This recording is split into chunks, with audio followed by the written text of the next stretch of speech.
पेट बढ़ी जाउथिबा जड़े शिक्षक वास्तवता को बुझिबा वास्तवता को अनुभव करवा आ वास्तवता को अंगी निभेगा ये बहुत कष्टकर कार्य कहीं आज मुझे वास्तव कथा कहे कहीं आलंकारिक पद मो पाखे न थाए जहाँ वास्तव कहीं मो विश्वास करे जड़े विजनरी लीडर ऊपर केवल कहीदेले कथा सुंदर हुए से पेट पड़ीज पेट पड़े पेट पड़े कर्मर आवश्यकता अच्छी मुझे धन्यवाद देवी काली राति जिते मु प्रसंग को आसूची काली जिते संजीव सर मेसेज देखिली मत भाई कष्ट लगे जे सार आसुना ड्यूटी सब भापे बट जिते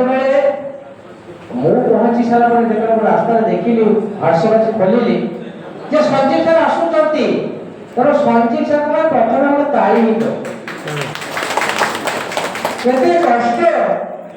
जड़े शिक्षक अनुभव कर पारे जिते तार पिला छुआ संसार को छाड़ी बहुत दूर अनति दूर 9:30 रु 4टा पर्यंत पेटर ओडा कटा पके जेतबे से कार्यक्रम करे सेते ताही टपरा विभिन्न प्रकार निर्यातना से आर्थिक निर्यातना हो से मानसिक निर्यातना हो बा शारीरिक निर्यातना हो प्रत्येक के प्राथमिक शिक्षक तो अधिका के अनुभव करि परिबनी जहां मोर चाकरी काल भितरे अनुभव करि सारिछि एवं आपण मन अनुभव करिसंती बोले आज ए जगह पहुंची जंती एहा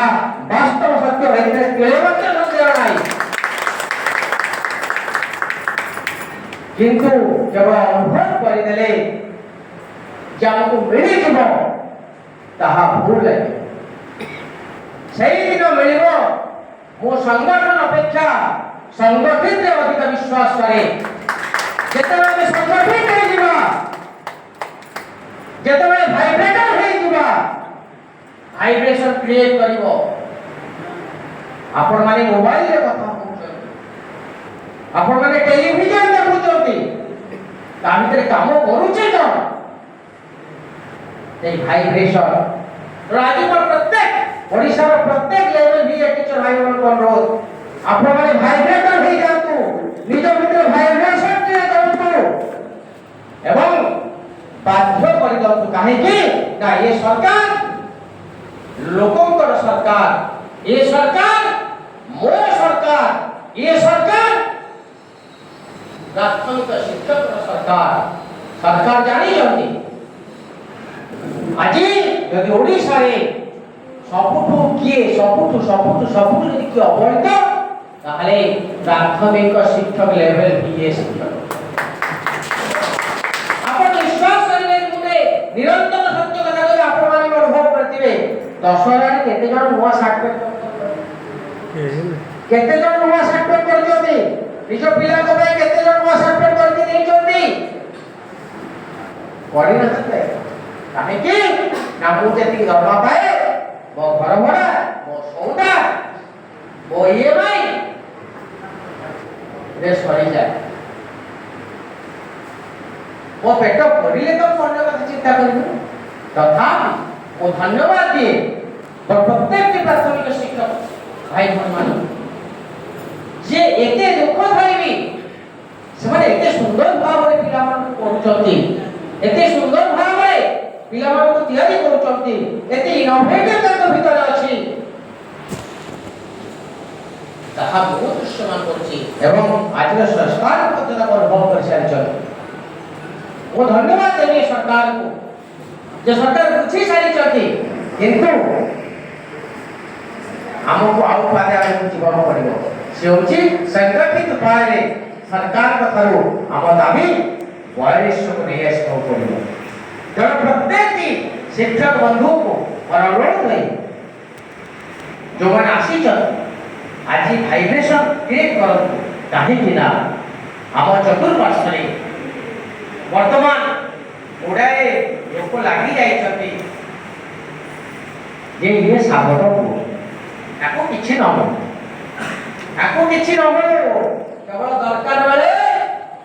ଆମେ ଆମମାନଙ୍କୁ କଳିଆ କଳିଆ କଥା କହିବୁ, ପାଖକୁ ଡାକିବୁ, ତାଙ୍କ କାନ୍ଧରେ ବନ୍ଧୁକ ଧରିବୁ ଏବଂ ନିଜର ଦାବିରେ କହିବୁ। ଆଉ ସେ ହେଇପାରିବନି, ମନେ ରଖିଥାନ୍ତୁ, ଓଡ଼ିଶାରେ ଆଉ ତାହା ହେଇପାରିବନି। କାହିଁକିନା ବର୍ତ୍ତମାନ ପ୍ରତ୍ୟେକଟି ପ୍ରାଥମିକ ଶିକ୍ଷକ ଲେଭେଲ ହୁଏ ଶିକ୍ଷକ ଆଜି ଜାଗ୍ରତ ହୋଇ ଉଠିଛନ୍ତି। ଆପଣମାନେ ଆଜି ଜାଗ୍ରତ ହୋଇ ଆସିଛନ୍ତି। ଆଜି ଦଶହରା ଛୁଟି ଆପଣଙ୍କ ପିଲା ଘର ସଂସାର ଛାଡ଼ିକି ଆପଣ ଏଠି ପହଞ୍ଚୁଛନ୍ତି କ'ଣ ପାଇଁ? ନା ମୋ ଦାବି ମୁଁ ଆଜି ନିଶ୍ଚିତ ନେବି ଆଉ ଏଇ ଆମ ସରକାରକୁ ଦେବି। ତେଣୁ ଆଜି ଆପଣମାନଙ୍କୁ ଏଇ ସଂରକ୍ଷଣ ସିଏ ଆଜି ଆପଣମାନଙ୍କ ପାଇଁ ଆପଣମାନଙ୍କ କଥା କହୁଛି, କେବଳ ଆପଣମାନଙ୍କ କଥା ହିଁ କହୁଛି। ଏଠି ଦ୍ୱିତୀୟ କଥା କିଛି ନାହିଁ, ଏଠି ହିଡନ୍ କିଛି ନାହିଁ, ଏଠି ସିକ୍ରେଟ କିଛି ନାହିଁ, ଏଠି କେବଳ ଗୋଟିଏ ବାର୍ତ୍ତା ଅଛି। ଆମେ ସଂଗଠିତ ହେଇଛୁ, ଏଠି ସଂଗଠନ ନାହିଁ, ଏଠି ସଂଗଠିତ ହେଇଛୁ ଏବଂ ବୟସ ନେଇକି ହିଁ କରିବୁ। ମୁଁ ଆଜି ଏଇ ବାର୍ତ୍ତା ଦଉଛି, ଯଦି ଆପଣମାନେ ଆମକୁ ଆମ ହାତ ମୁଠାକୁ ନିଜ ହାତ ମୁଠାକୁ ଟାଣ କରିବେ, ଇଏ ସରକାର ଆସନ୍ତା 5 ସେପ୍ଟେମ୍ବର 2025 ରାଜ୍ୟସ୍ତରୀୟ ଶିକ୍ଷକ ସମ୍ମିଳନୀରୁ ଘୋଷଣା କରିବା ପାଇଁ କେହି ବି ରୋକି ପାରିବେନି।